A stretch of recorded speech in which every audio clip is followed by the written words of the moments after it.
Good evening, everyone. Welcome. Thank you. We're so excited to share with you some great news from Hawthorne Lab School. Before I do that, I'm going to have our staff introduce themselves, and then I will take the mic back, and then we will start. Okay. I'm Kristen Koberger. I'm a level 1 teacher, which is kindergarten and first grade.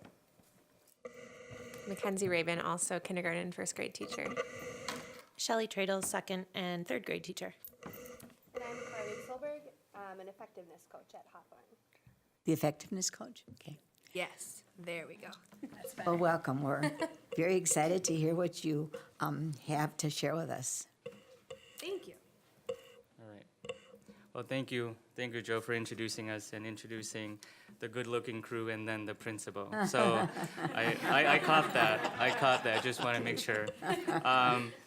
I'm really excited to share with all of you a new vision and a new mission for Hawthorne Elementary School. I think the context that I want to quickly update and share with you is that we actually believe that at Hawthorne we have great teachers and we also have great students. However, we know through the district report card that hasn't been reflected in the report card. And I just want to highlight that that's the fact. So what can we do?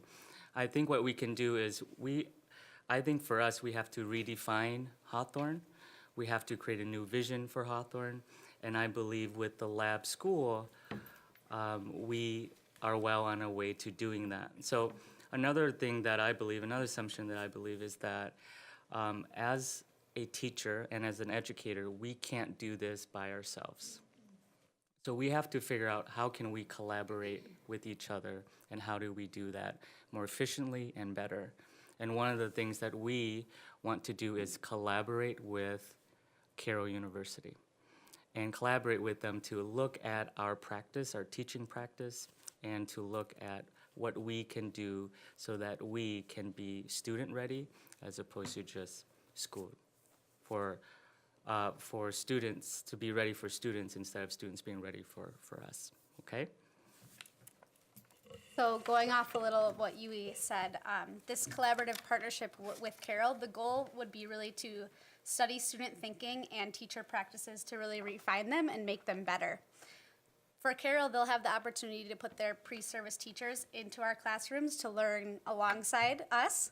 And as a teacher, I'm just really excited about that because I think the more people that are collaborating on a teacher's practices and study what's best for the learners in front of us, the better we can refine our practices. And having someone asking me, what am I doing and why am I doing that, will help me think more deeply and become a better teacher because of that.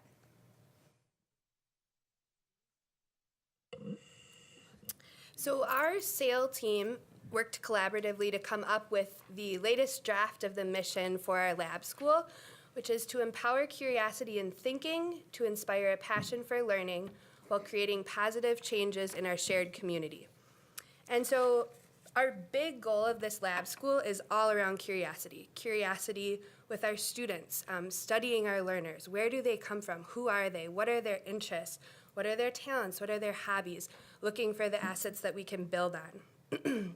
We're excited, like Kristen said, to have pre-service teachers in our building who will constantly be asking our teachers, why are you doing that? Which will cause our teachers to reflect deeply on their practice.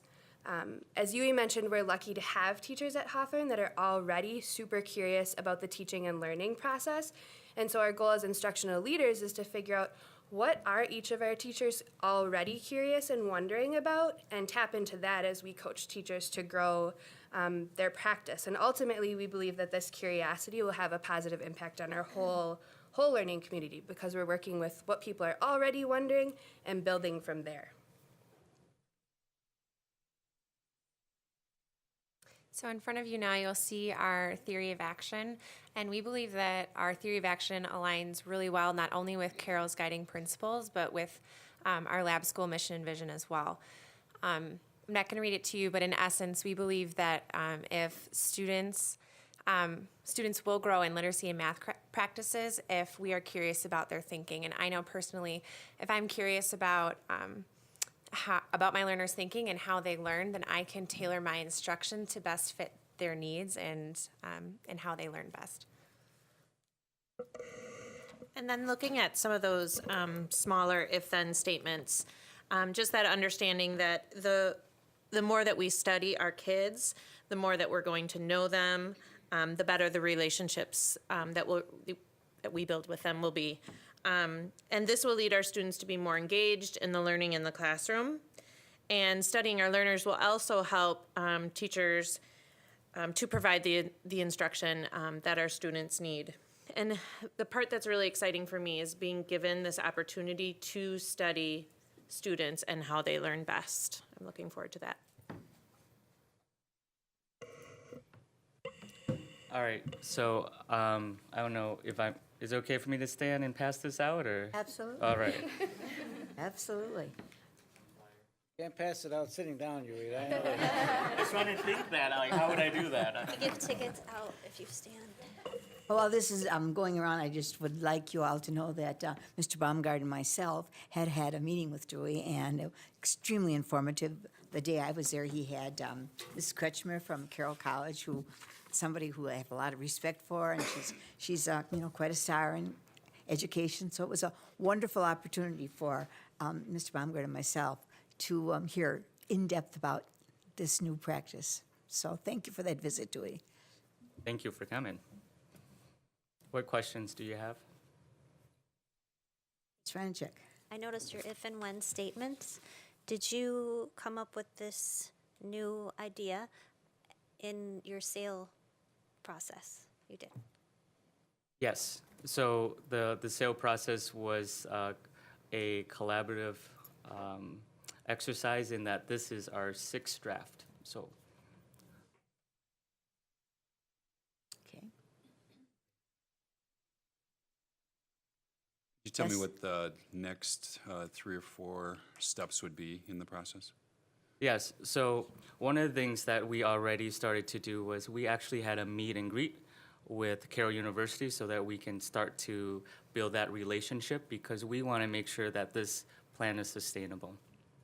So that's step 1 that we have done. And then step 2 is just making sure we do have 100% of our teachers buying into this process. I think that is key in our system, just making sure that teachers are on board. And I think they're on board because they're excited about the opportunity to study kids.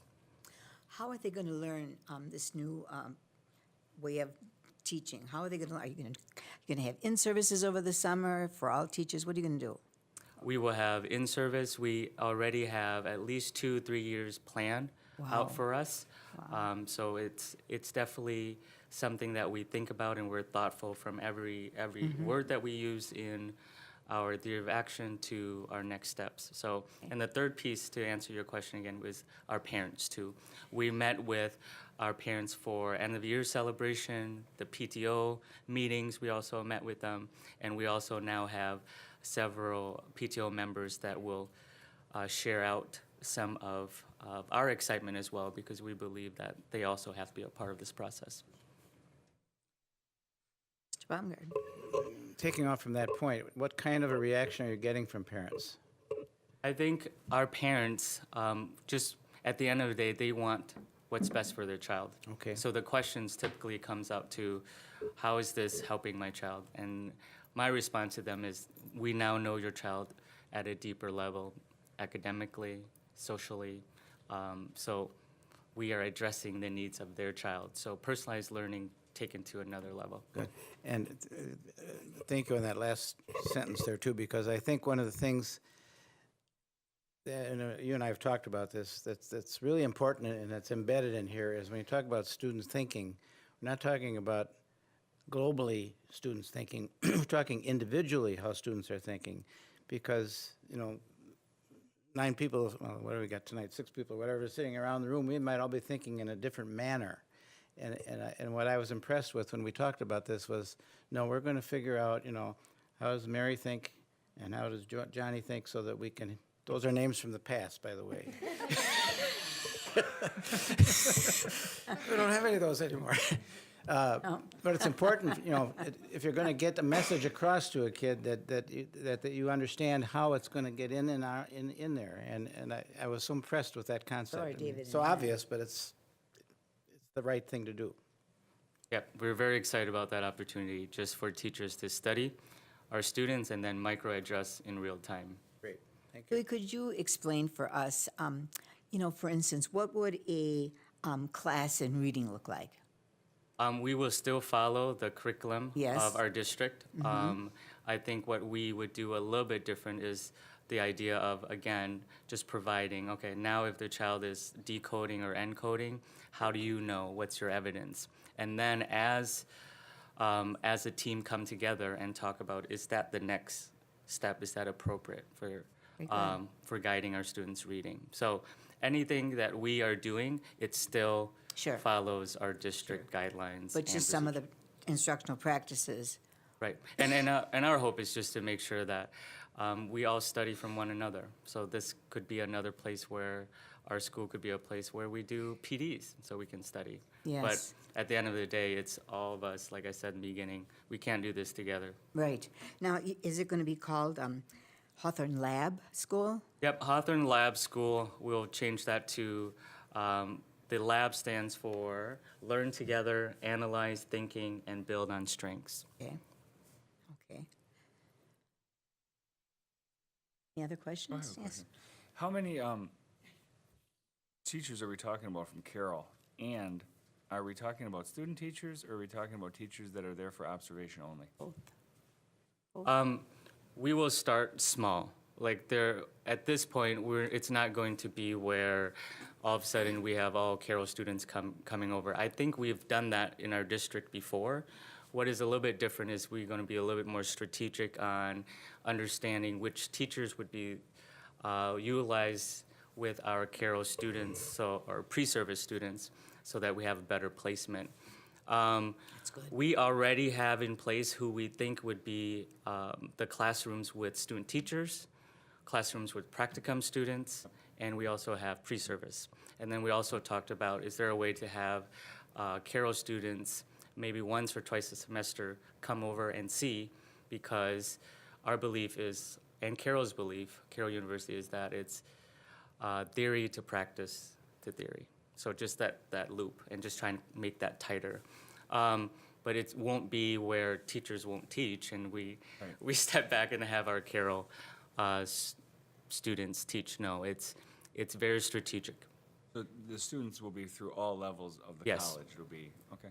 Because I think that's how we start. I mean, we start right away, as opposed to student teaching semester, even though that's one of the more important semesters. But we believe that if we can get them in the classroom sooner, I think we have a better chance of developing some really strong teachers that will stay in Waukesha. And how many students are we talking about? Teachers, I mean, college students. Right now, I'm thinking about 4. So Dewey, are you saying that the student-teacher experience from Carroll College will be different than it's been in the past?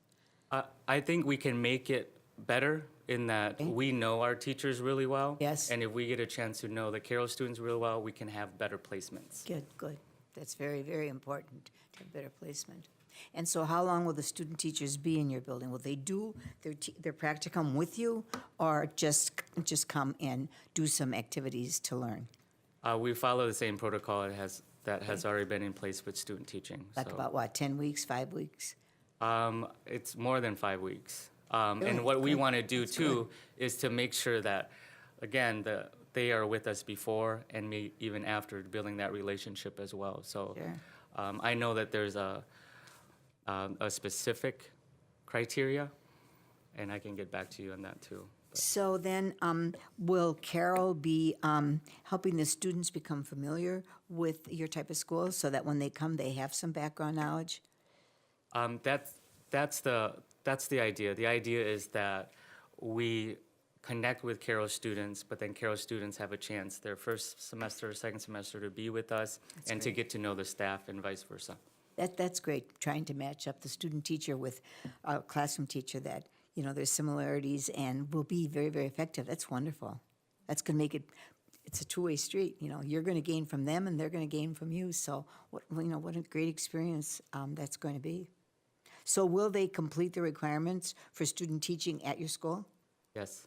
They will. Wonderful. Great. Any other questions? Yes. Any professor involvement from Carroll University? Absolutely. I think the professors, they are just as excited as we are because here they have an opportunity to share with their students the theories and the practices that they're talking about. So, and we are also working with them to make sure that we leverage, so build that stronger connection with our school district and Carroll, but they might potentially come out as well as a whole class to just kind of study our school as well. Well, I think one of the positives is, for instance, when you and I met Carrie Kretschmer from Carroll, one of the professors was in the meeting with us, and they're going to bring just a lot of great things into student teaching because of the cooperation you're interested in. And, she's a very, very successful educator. I've certainly, talked with her many times about ideas and help, and that's a great person to have. Is she going to continue to work with you, continue to be part of your team? Yes. Yes, that's great. That's wonderful. Okay, anything else? Mr. Dietz? Just one more comment. I want to applaud you for your efforts in looking at your school differently, and I see the excitement in your staff here, and obviously that's going to be contagious, and I look forward to hearing many more good things about Hawthorne Elementary School in the near future. Thank you very much for all your hard work. I promise I did not pay them. Well, I'm very impressed with how much time you have already invested in, preparing for this next year. I'm anxious to come and visit and see how it looks on a daily basis. So Thank you. You're always welcome. I know. Dewey, thank you so much for sharing your vision and making your vision into reality. That's a tough thing to do, and I really admire all the work that you've invested and how you've tapped resources in our community. Good job. Wonderful. Thank you. Wonderful. You're welcome. Thank you, all of you. And again, I'm really proud to work in this district because of all the support of all of you. We appreciate it as well on our end. Thank you. We're proud of you, too. Thank you.